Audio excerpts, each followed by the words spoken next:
let you guess. Which Kwaai weekday is it while I try to do all the stuff in the background? I don't know. Are we 93 or 94? Where We are 91. 91. I don't think. I've not been keeping count. It was 90 Well, I last week. have. It was I 90 last week. Okay, 91. Yeah, so I mean, obviously I have since I do this. You do this all the time, you know. Okay. And guess what day it is? Also, National Arbor Day. So go plant a plant, everyone. Go hug a tree. Which will turn into a tree. And I included the link arborday.org.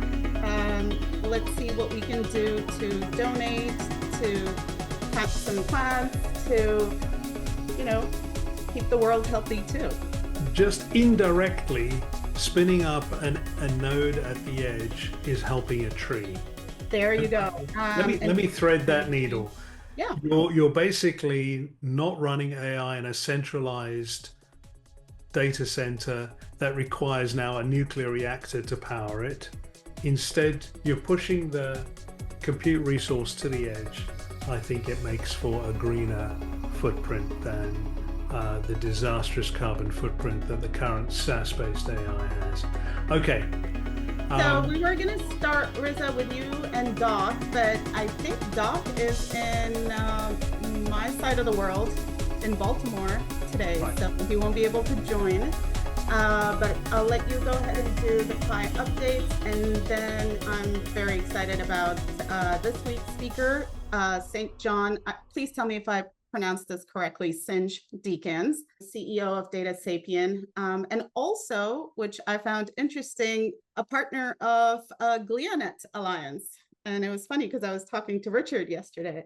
And in fact, that's where I met StJohn, was on the monthly KwaaiNet call. Richard, just give a shout out for when is that call and how can people get invited to? Well, the call is intended for the member companies, so we have 20 folks who are there. So it's not necessarily sort of set up in this manner, but we just got off an outreach marketing working group call. So we're trying to figure out, we have now like potentially over 100 people who have indicated we want to participate just as individuals. How do we support you all? So we're trying to figure out how to do the care and feeding of those people who are not the ones like doing the actual work of building out the community of practice.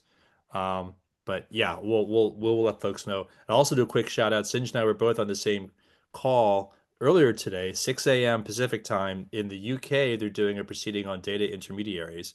And so I was invited to participate from the West Coast. StJohn was there, so it was nice to see Data Sapien be represented in that proceeding in front of the British regulators.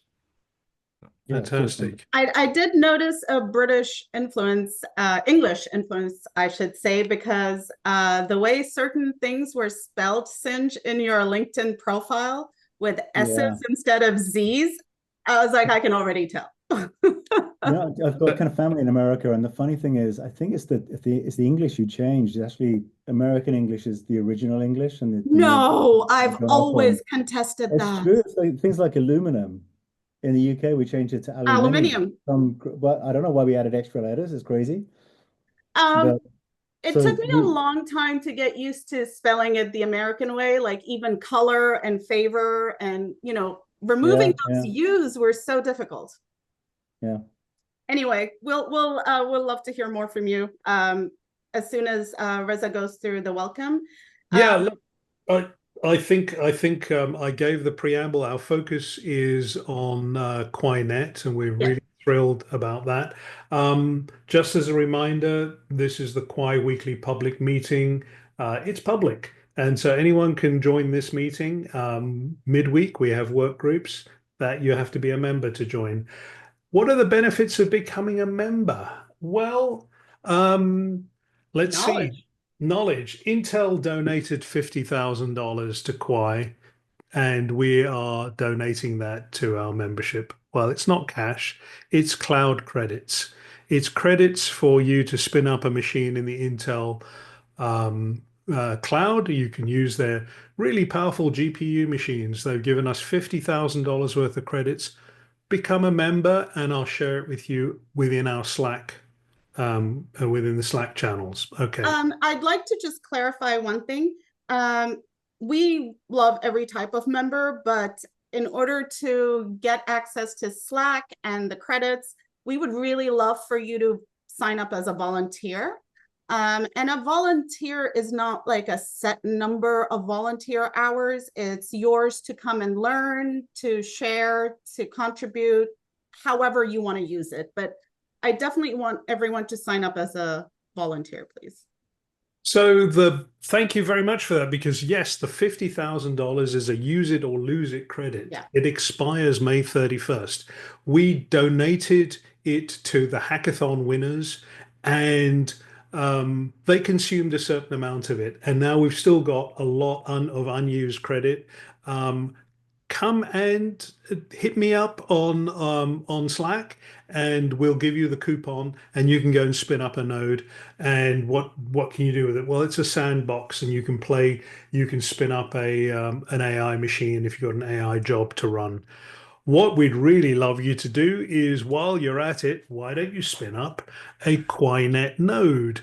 And so that's what we talked about, how easy it is to do, and we've got instructions on the Yep, website. we've really streamlined it. I'll put the link in the chat for that as well. Thank you. Fantastic. That was AZ. AZ, that was a lot of your work putting all that together. Thank you. Right, and so it's simple. You can spin up a node. There are 20 nodes up and running at the moment. You can spin it up if you've got a simple CPU. If you've got a GPU machine, that's great. Or if you don't have a machine, go spin it up in Intel's cloud. And a lot of the machines are there. Here are the instructions to do it. And if I see machines that have the name your name, I know that you didn't follow the instructions and actually edit it. You can put your own name there. Imagine if Data Sapien's name was there, or Daniel Wilson's AI think tank was there. It's an opportunity for you to get some branding. You'll appear here, and you'll appear in the table view. So here are the list of nodes, and here, see, AZ has got his machine up, Shad, Solomon, Balaji. Balaji's winning at the moment. Balaji's got 5,000 tokens a second that his machine can throughput. The aggregate all this represents a massive supercomputer, but it's our machine. It's a fabric. It's not a competition. By the people, for the people. This is a fabric, and it can run truly amazing, guys. It can run a single model distributed across that fabric. And so you can spin up your own chatbot. You can get an account and we'll put the instructions in there. You can get an account, not there, but over here. So you can get yourself an account, and you can chat in the same way that you would chat to ChatGPT, except you're doing it on a peer-to-peer fabric. And you can chat and you can query your own knowledge base. And build your own knowledge base, yeah. Not the general knowledge of ChatGPT that got harvested from Twitter and Reddit and TikTok and all those places. So a people's network, a people's fabric, an AI fabric, and it's running at the edge, and you can go and build your own bot. Okay, enough there. We've got a fantastic speaker today that I met on Richard's KwaaiNet call. We both grew up in England, didn't we? We did. Yeah. And I remember a Tory politician. His name was Norman St John Deakins. Do you remember him? No, you were too young. He was in the Thatcher administration, and Yeah.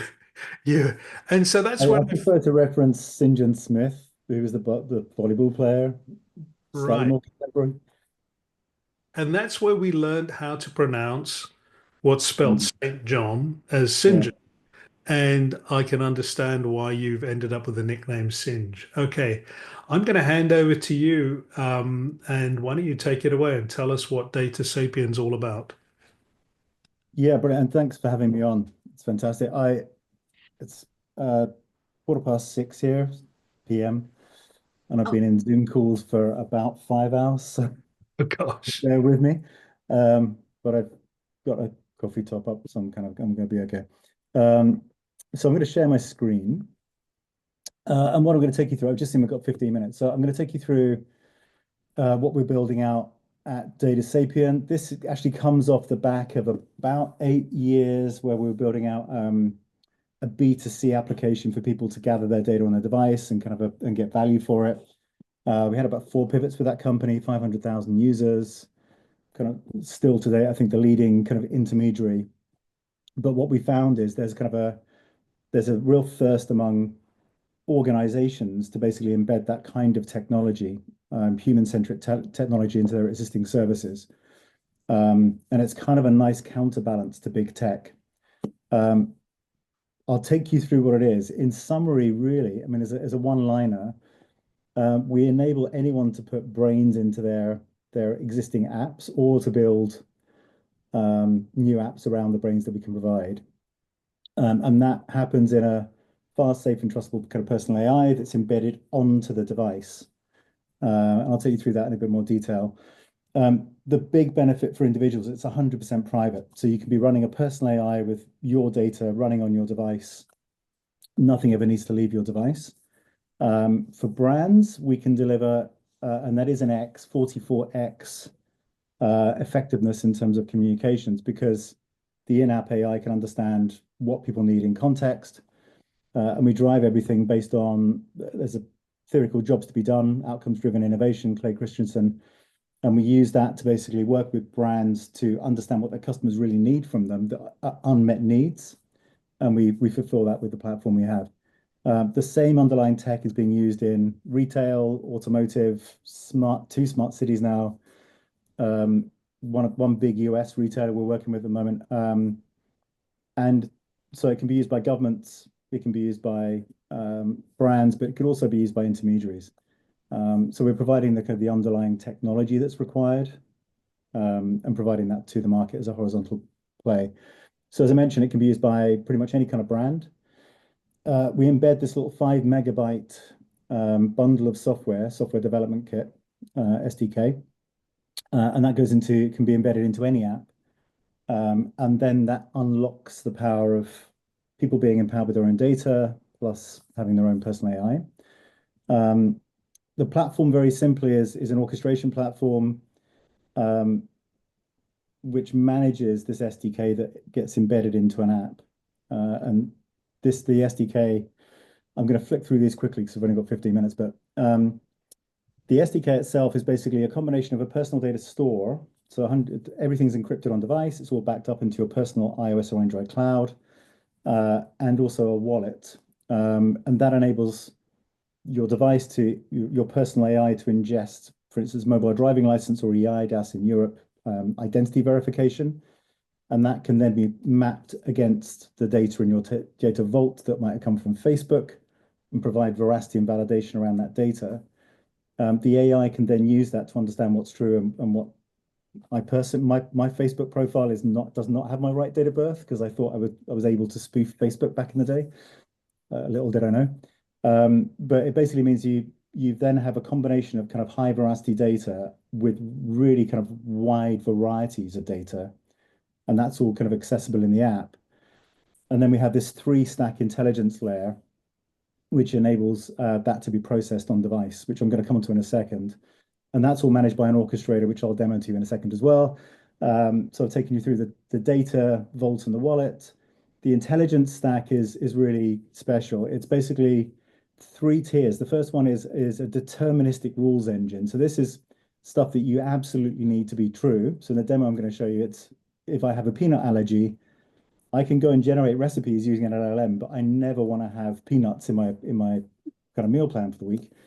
And if you're using just raw LLMs, you have a greater than 0% chance of having hallucinated peanuts in your meal plan for the week.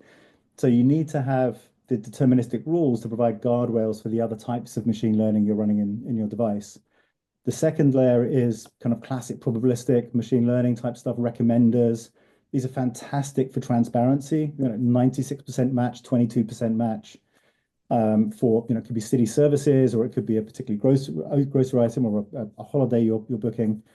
And it's really helpful for the individual to understand what the probable match is, and where they've come from. And that's kind of classic machine learning. And then, of course, we go into generative.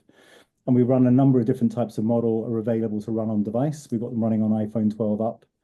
And it's the combination of these different types of machine learning and rules, basically, and logic that we can apply in journeys on device that make the magic happen in terms of kind of driving these outcomes. I'm going to show you a quick demonstration. So this is okay. So this is this is Ocado supermarket in the UK, and we've been using their open API, but we're using this to demo to lots of different supermarkets, for example. And this is kind of we've mocked up this generic grocery retail app, and I can kind of look at potato crisps, and this is, I think, Sainsbury's inventory we put in here for the UK supermarkets. And down at the bottom here, I've got a meal planner, and just to show, I mean, that could be kind of a banner up at the top. It can be surfaced anywhere in the app. So this is kind of a generic app, and then we have down at the bottom on special offers, we've basically kind of hidden this meal planner. And this meal planner is kind of designed to take the faff out of planning your groceries. The number one job out of 25 grocery retail jobs, which are unmet by customers in the US and the UK, is basically giving you a meal plan that's going to meet your nutrition needs, and also that you actually enjoy eating.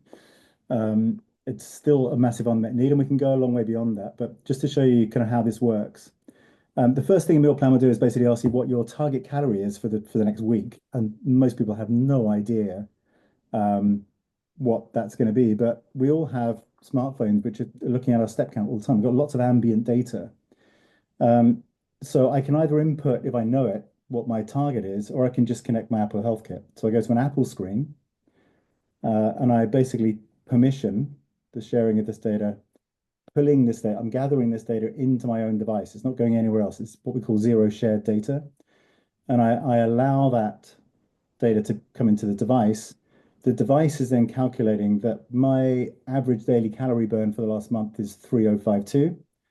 And it's giving me a kind of an Ozempic diet, because it's cut my calories in half for my daily calories to 1526. And I'll show you how we do that. We can change that in a second. And that's basically then giving me kind of a target calories. And of course, I can kind of increase that or decrease or whatever. And in the proper UX, this would be a nice slider and whatever. Next thing is I go into what are my food desires, and I connect up my Google, my YouTube data. It could be my TikTok data, my Instagram data, anywhere I've been looking at recipes, Pinterest, whatever. And in these screens, these are now Google screens, which are basically just connected up my Google YouTube data. The intelligence has then looked at all that data and basically pulled out preferences based on that data. And it then, again, just in this stage, takes the friction out, and it's pre-filling the form, and I can kind of toggle stuff on and off. Next stage, we've got another step in the journey, which is deterministic. It could be that maybe I've got a shellfish or a peanut allergy. And so basically that kind of goes into my data store, and then it will make sure I never get kind of peanuts in the meals that are fed through to me. We then go off to, in this example, we're going off to a kind of a Web1 edamame database, which has got about 5 million recipes in it. This can be going off to generative AI. We've also got examples of going off to an off-device private LLM running DeepSeek, which is then talking to the Ocado API, for example. So there's huge amounts of flexibility in how you deploy this. But what the app will now do is basically take that data it's just gathered, go off to that API, and then it's populating my meal plan. So I've taken all the friction out of this meal plan. And once you've done this, it's really quick to do each week, and we can do different accounts for different household members, just like you would for Netflix, that kind of thing. And that's all fantastic. But the beautiful thing is I've now got a meal planner on my device, and the device is picking up my Apple Health Kit, and the device can pick up my changing food desires from TikTok or from Instagram, whatever things I'm looking at. And it can basically move from being a meal planner into becoming a nutrition coach. So we can run off to a multimodal LLM, which is running privately within the brand's domain on their own cloud. For example, I can take a picture of my breakfast. The multimodal will say this is what it looks like, and it's 600 calories. I can change that, but that then goes into my nutrition plan. The grocery store is then, as I say, morphed from being a filler of shopping baskets to becoming my personal nutrition coach. And it's actually not a massive leap, and it's very easy for us to build these kind of things out. Just in terms of how we build this, I'm going to show you the orchestrator. So the big leap we made with this is because you can basically build out these services on device, but then the question is, how do you build these journeys?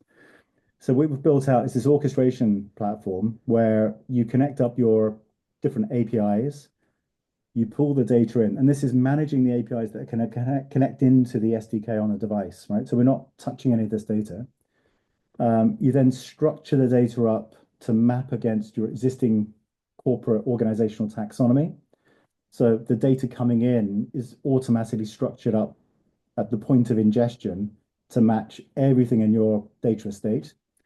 And these effectively become ingredients, forgive the pun given the topic, but and you can kind of look at this, kind of go through into kind of different devices. You can look at, for example, YouTube data. You can see the kind of the ingestion scripts. All of this is manageable from the platform.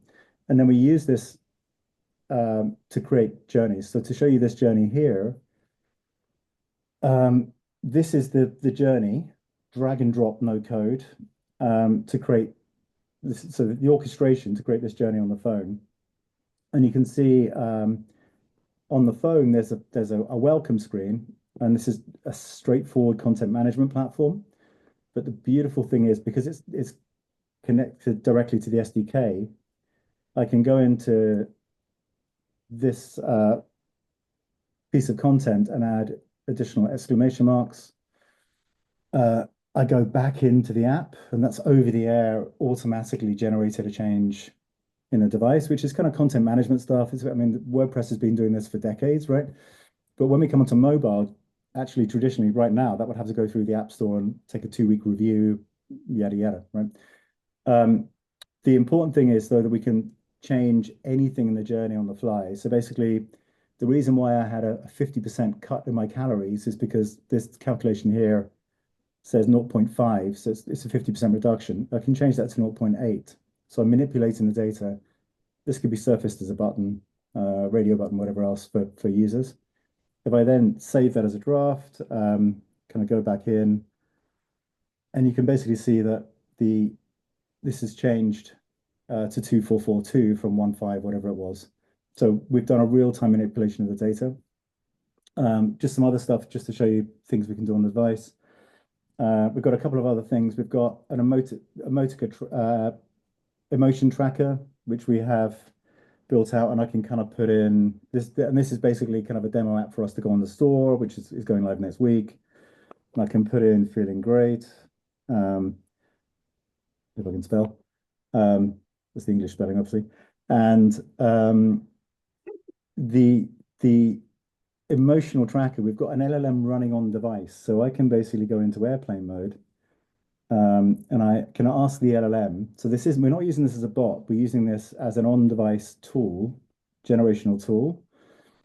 I'm in airplane mode, and the on-device LLM is, and this is quite a small model, about 700 megabytes, is then analyzing the emotions for that month, and these are dummy emotions, by the way, for March, and basically kind of providing an emotional summary, and then it will generate some insights, some suggestions based on the emotions.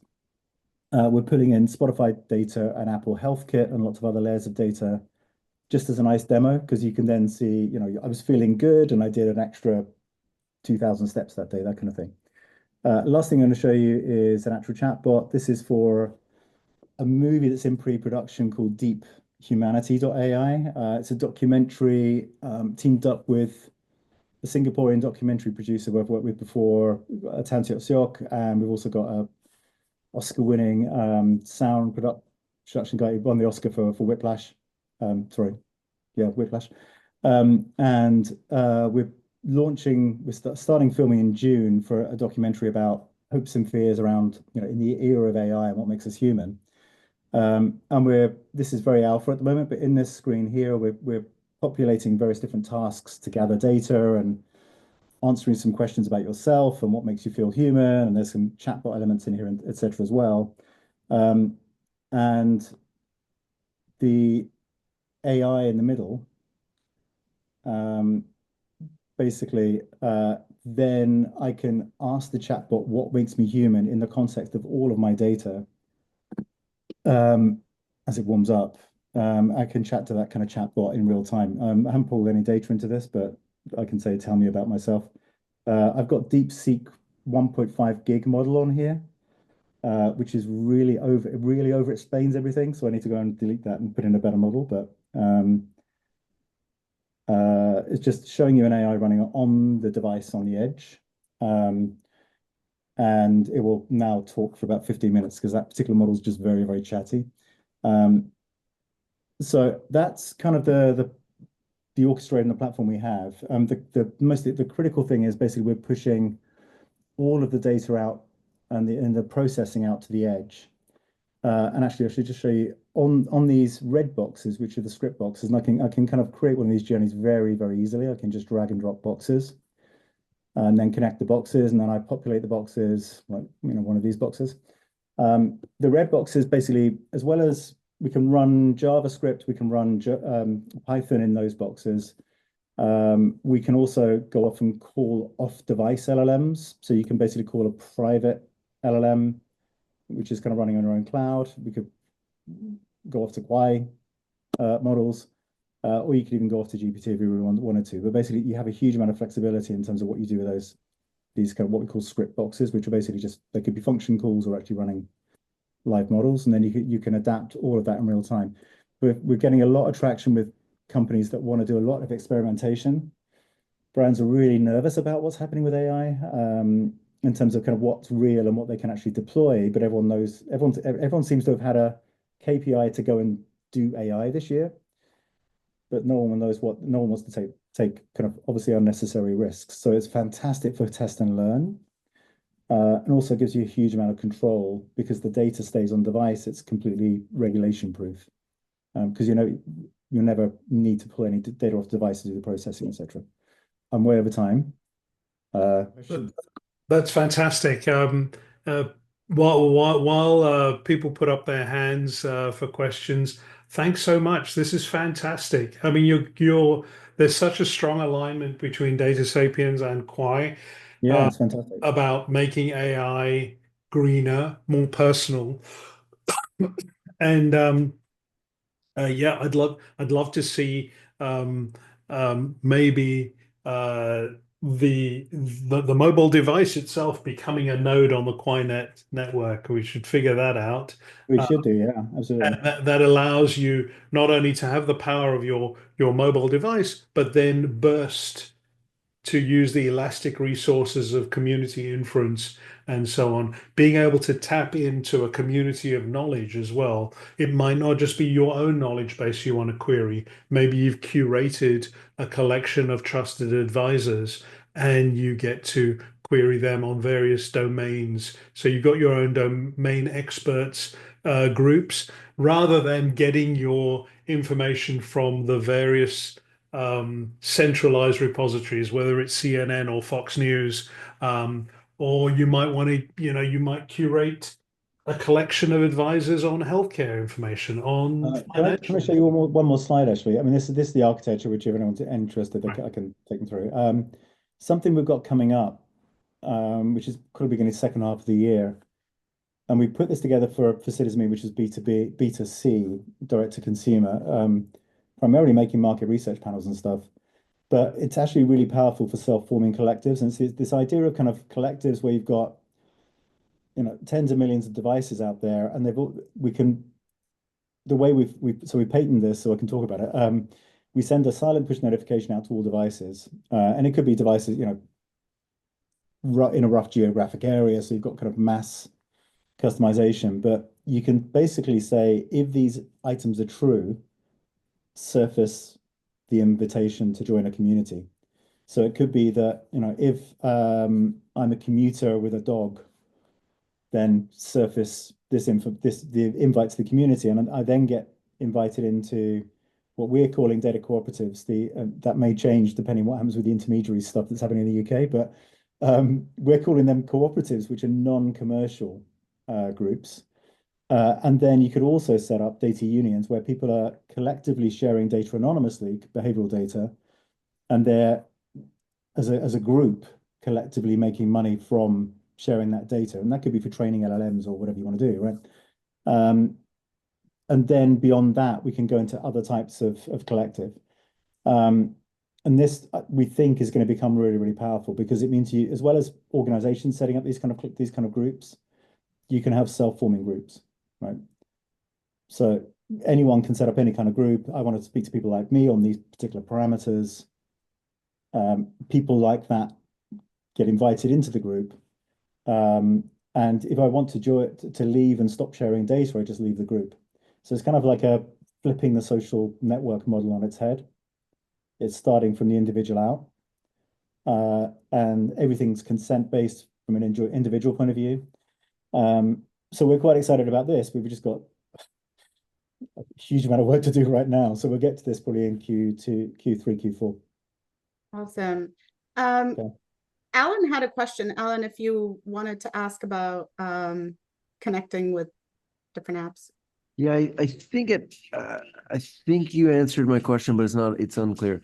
So, I understand how this can, go into and connect to one app, let's say YouTube, and and follow what your loves are and that sort of thing. And I wonder if it can be connected to a number of apps simultaneously and build a profile about you. Yeah, that's exactly right. Yeah. So there's a company called I was literally searching, trying to figure out what they're called. Anyway, what they do is you connect your LinkedIn, your Instagram, your YouTube, and what it does is it goes finds points of interest based on your likes and your shares and all this. So let's say, for example, you and me, it would say, hey, you guys have these 10 things in common. You both like soccer. You both like coding. You both like, AI. Here's your 10 connections. And then it sets them up an opportunity for those two people to meet based on those 10 things, but they can't see each other's data. They just know that those 10 things they have in common. That was what we were going to use it for, as a kind of way to bridge international gaps of people that, because we're building a school. And so what I realized is the school that we have today, you have 30 people in a classroom. The only thing they have in common, other than, being that same age, is that they live within a mile of each other.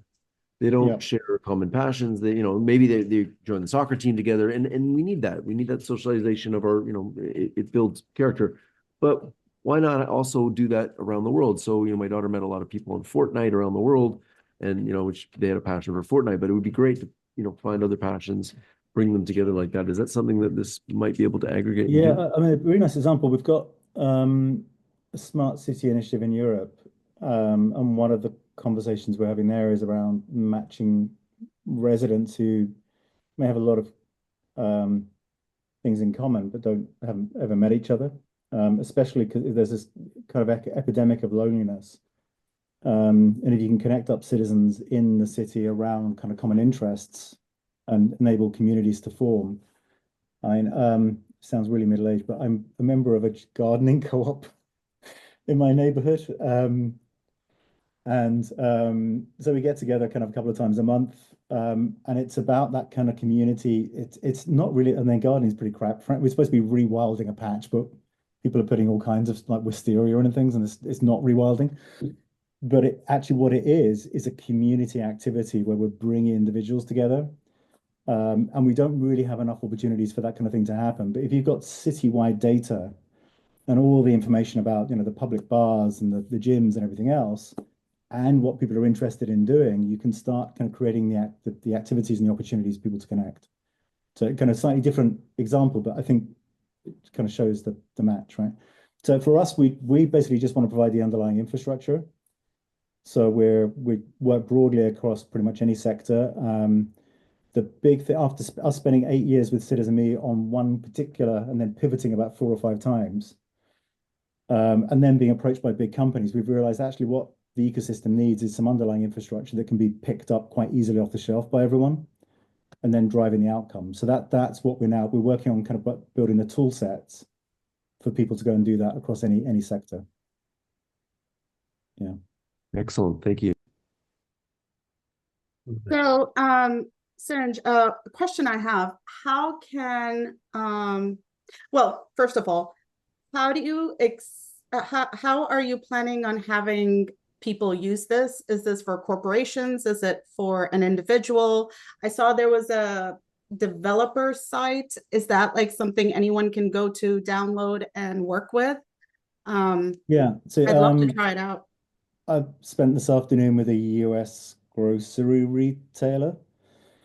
We spent this morning with a European city.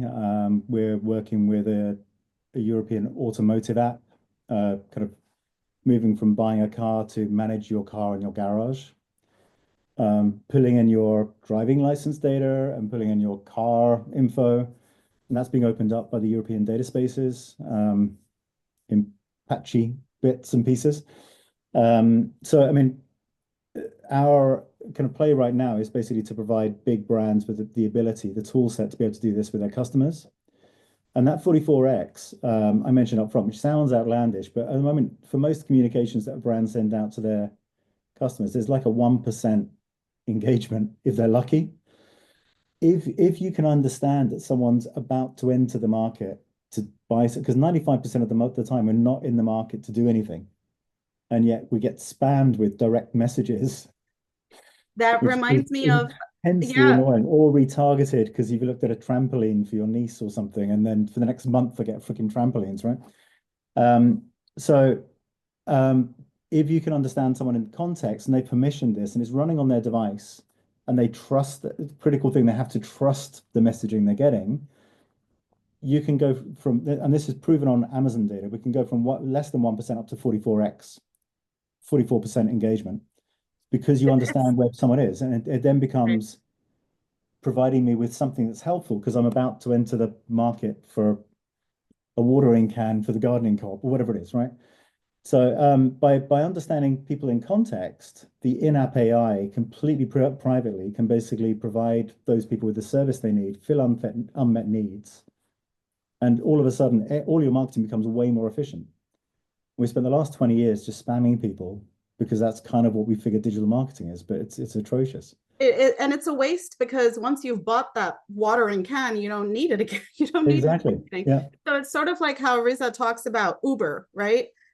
Everyone uses it, but you pick and contact Uber when you want it. They don't need to keep track of where you are and if you need it and hey, we're available. Sort of like, don't get me started. I mean, Uber Eats just spam me all day with pizzas. It's like, come on, it's like, I'm doing a low carb diet. You should know this stuff, guys. Don't give me pizzas, right? It's like, you know. But with a cauliflower crust. This is true. But I wouldn't trust Uber with that data, but they could potentially entice me into a zero share data environment where I'll share some stuff just to make the annoying spam go away, right? So going back to the other question, anyone can sign up and get a dev account? We're working with, at the moment, we're working with kind of 3 or 4 startups. Okay, so it's not on an Um, individual level, is what I'm asking. No, I mean, we're hoping to basically work with intermediaries that are now coming through, and we can give them basically, this is basically an intermediary in a box. Yeah. This is 8 years of our painful kind of learnings from Citizen Me, basically putting. I was just going to say, I can see that progression from what your intent was with Citizen Me and how it sort of shaped what you're doing. And Citizen Me, we ended up becoming a market research app, which was never my intention. But it was more about letting people know, right, what they're using. 2 questions. Sorry. Yeah, I'll let somebody else speak. Steve had a question, and then Renee. Yeah, before my question, I just wanted to say that I really like the tie-in with the local stuff. I'm also developing actual business models for new types of meetup spaces, like my rotating chef community restaurant. So yeah, we could discuss that, I'm sure. But the question I had is, if you aren't open source, which I'm presuming you are not, how do you guarantee that your code is executing the way you describe? Is it sandbox? Do you have verifiable outputs? We're running everything in Sandbox. I mean, if a large retailer were to take this, I mean, we can basically understand what's happening. We're selling this on a base license fee plus SDK, active SDK basis. So because of that, we have to have audits so we can see what's happening on the device. We're also kind of pushing a Data Sapien inside, which we need to put up on the website. So contractually, we can basically say, by using this platform, you're agreeing to conform to these terms, and we could see through the audit basically if people are doing stuff they shouldn't, like switching everything to being zero-party data and just scraping everything off the device, and we can basically then say contractually they're in breach, and that's probably the way we're going to have to manage it, I think, right? So it's going to be kind of a combination of us having audit and kind of visibility of the SDKs, and then be able to bring in contractual boundaries. How are you? Great. Hi, StJohn. Hi. I see you're using the Brave browser, so you obviously value privacy.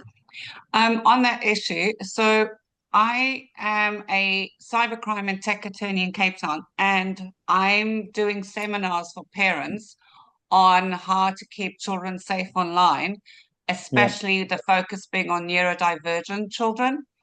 And I'm thinking that this could potentially be helpful in that I want to create an app for parents to use as a resource on what is safe for kids to use, which apps, which games, teaching them why, like say Snapchat is not safe, why Roblox is not safe.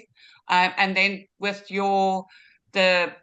I see it's almost like a firewall for privacy, because it connects people of similar interests, but it doesn't share.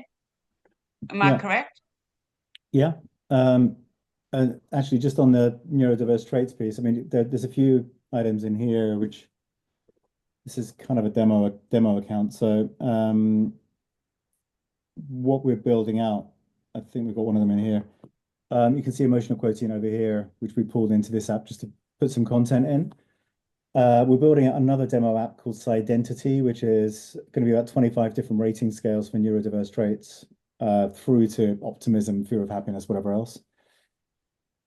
Plus being able to pull in data, behavioral data. And the purpose for that, again, is basically being able to do a kind of a neurodiverse set of rating scales completely privately, and then providing kind of outputs in terms of the collective output from all those rating scales you've done. And we're kind of building guardrails around that, obviously. But the idea for that is basically, I mean, so my daughter's just been, I'm trying to, so I have dyslexia, let's say. Me too. So going through that journey, if you go on, the first thing you do is go on the bloody App Store, and there's all kinds of dodgy psychometric personality, which they're bullshit, kind of full of Myers-Briggs, what Harry Potter personality are you kind of stuff, right? So we're taking academic grade rating scales through, which we developed previously with Cambridge University. And we're basically putting those into an app, and that will probably be in the store now. We're a bit behind on it, probably about 2 or 3 weeks' time.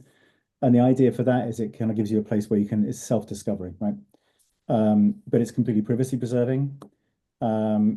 We could do a version of that for other stuff. It's going to be up in the store anyway. We just clone it. So, I mean, there's something you want us to talk about. We could probably do that maybe late in the summer or something. That'd be amazing. Thank you. Great. Myra, you've got the tough task of getting us I back to know, because I feel like the conversation can continue. Thank you so much for coming on and doing a demo and talking about. Thanks for the invite. It's good. I wish I had more time. I'd love to hear more about Citizen Me and everything else that was part of your profile. But thank you, and I hope you come back on.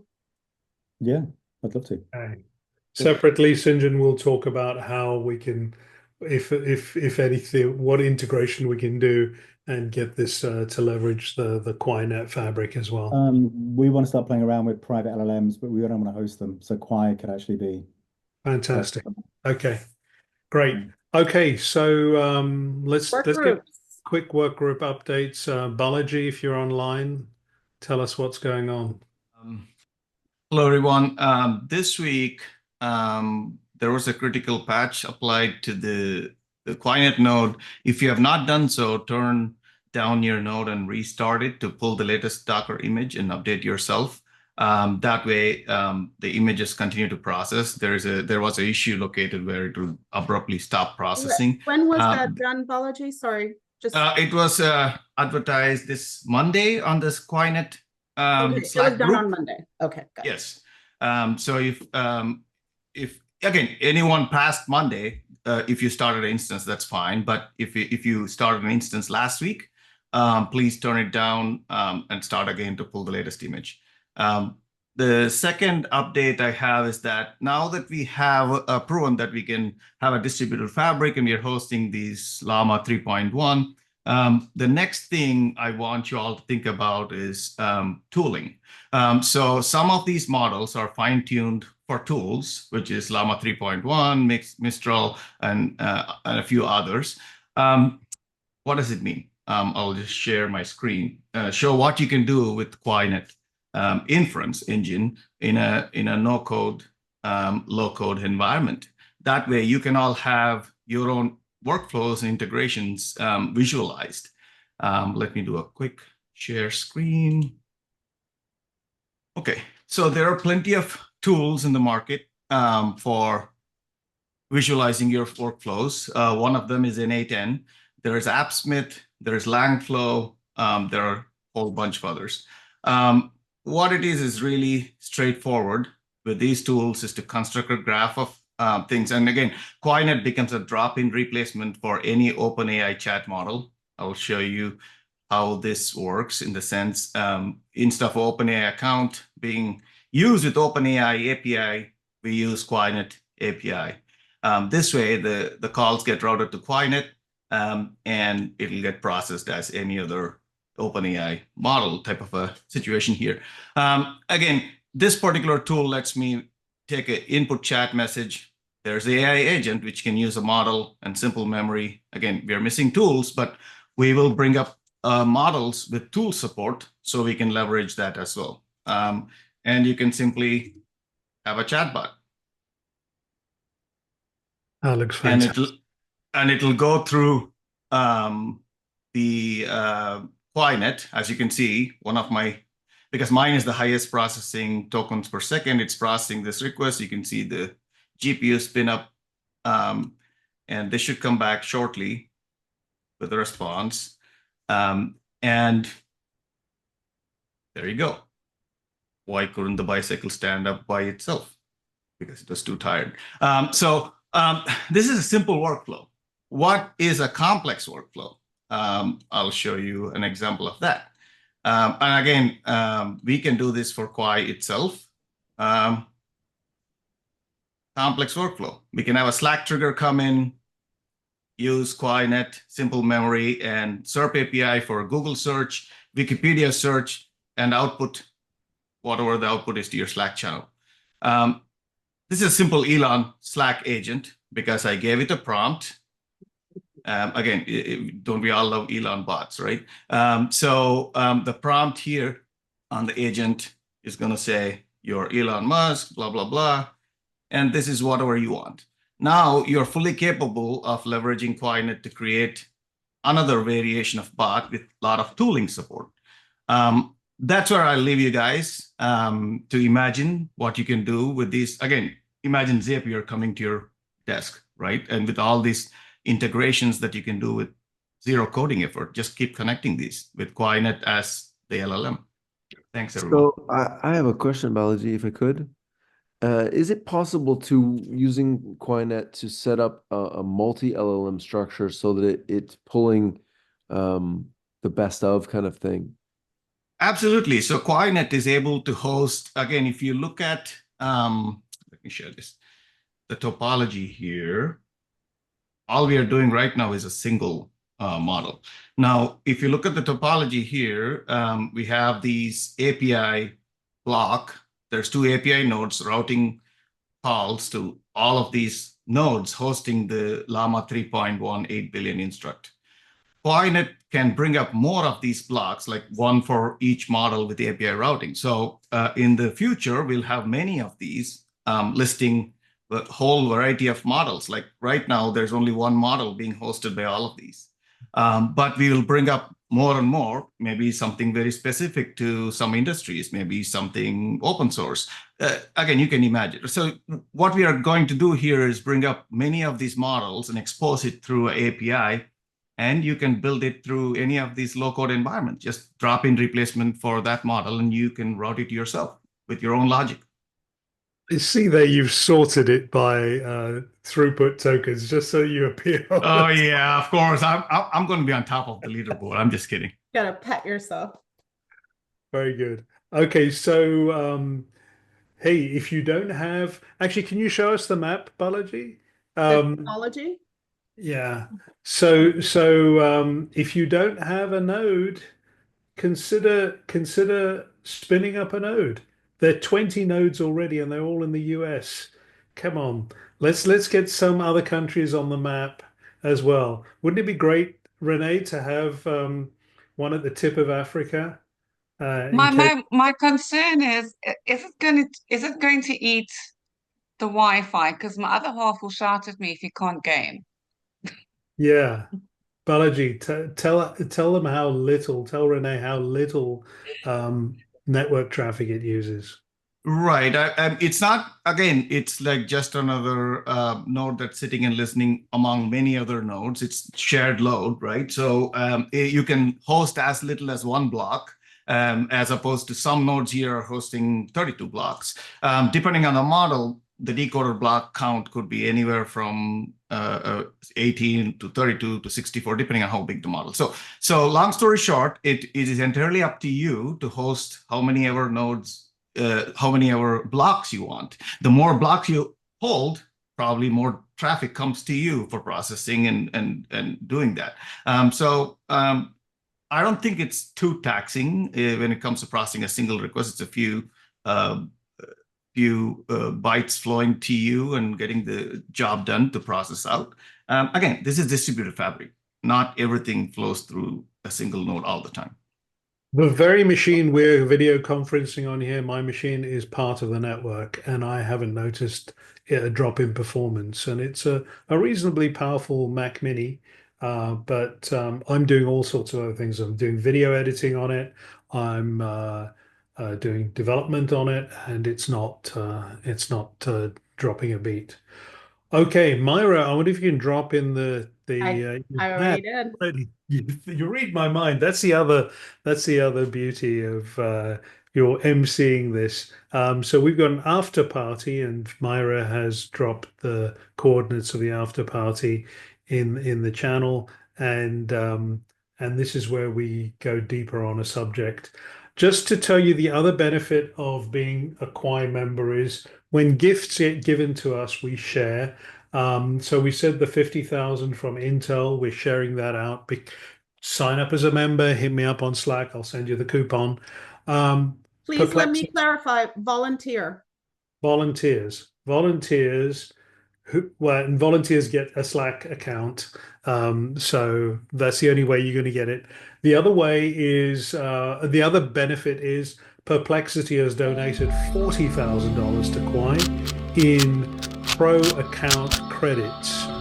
So let me just quickly demo to you what Perplexity can do. I'm going to ask Google, what is Kwaai?